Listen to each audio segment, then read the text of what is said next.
시청자 여러분 안녕하십니까? 이데일리 TV 뉴스입니다.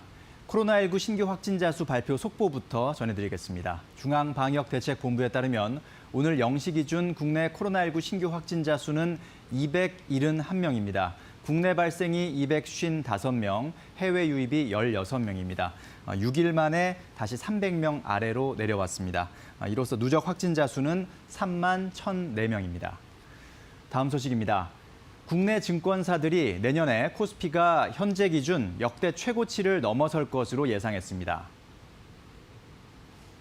금융투자업계에 따르면 지금까지 증권사 13곳이 연간 전망 보고서에서 제시한 내년 코스피 목표지수 또는 예상 범위 상단은 최저 2,630에서부터 최고 3,000에 이릅니다. 모두 코스피 사상 최고치를 넘어설 것으로 예상한 셈입니다. 목표치로 가장 높은 3,000을 제시한 흥국증권은 내년 우리나라 성장률은 3% 중후반 수준이 유력하고 코스피 기업 영업이익은 올해보다 38% 급증할 것이라고 내다봤습니다.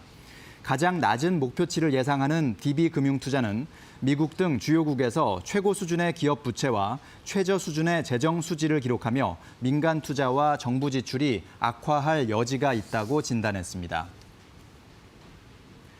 올해 증시 상승장을 주도한 이른바 BBIG 주요 종목들이 영업이익 증가율 기준으로 증시 평균을 약 2배 웃도는 실적을 낸 것으로 나타났습니다. 한국거래소와 FN가이드 등에 따르면 KRX BBIG K-뉴딜 지수를 구성하는 12개 종목의 3분기 연결 기준 영업이익은 전년 동기 대비 45.5% 증가한 2조 1,529억 원으로 집계됐습니다. 이 같은 증가율은 거래소가 집계한 코스피, 코스닥 전체 상장사 1,548개의 같은 기간 영업이익 증가율 22.7%의 2배 수준입니다.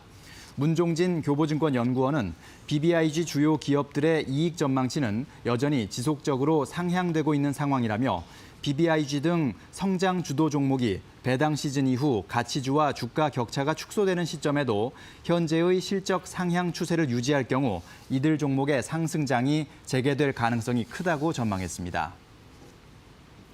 삼성, 현대차, SK, LG 등 4대 그룹을 포함한 경제인들이 오늘 이인영 통일부 장관과 회동합니다. 통일부에 따르면 이 장관은 오늘 서울 중구 롯데호텔에서 경제계 인사들과 간담회를 갖고 남북 경제 협력 방안 등에 대해 논의할 예정입니다. 이 장관은 조 바이든 미 행정부 출범을 앞두고 현 정부의 대북 정책과 남북 교류 협력 구상에 대해 설명하고 경제계 인사들로부터 관련한 의견을 수렴할 것으로 보입니다.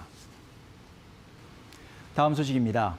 올해 3분기 빠른 수출 회복으로 예상을 웃돈 성장 실적에 한국은행이 연간 성장률 전망치를 상향 조정하겠지만 최소한 내년 말까지는 기준금리 동결 기조를 이어갈 수밖에 없을 것이라는 전망이 나왔습니다.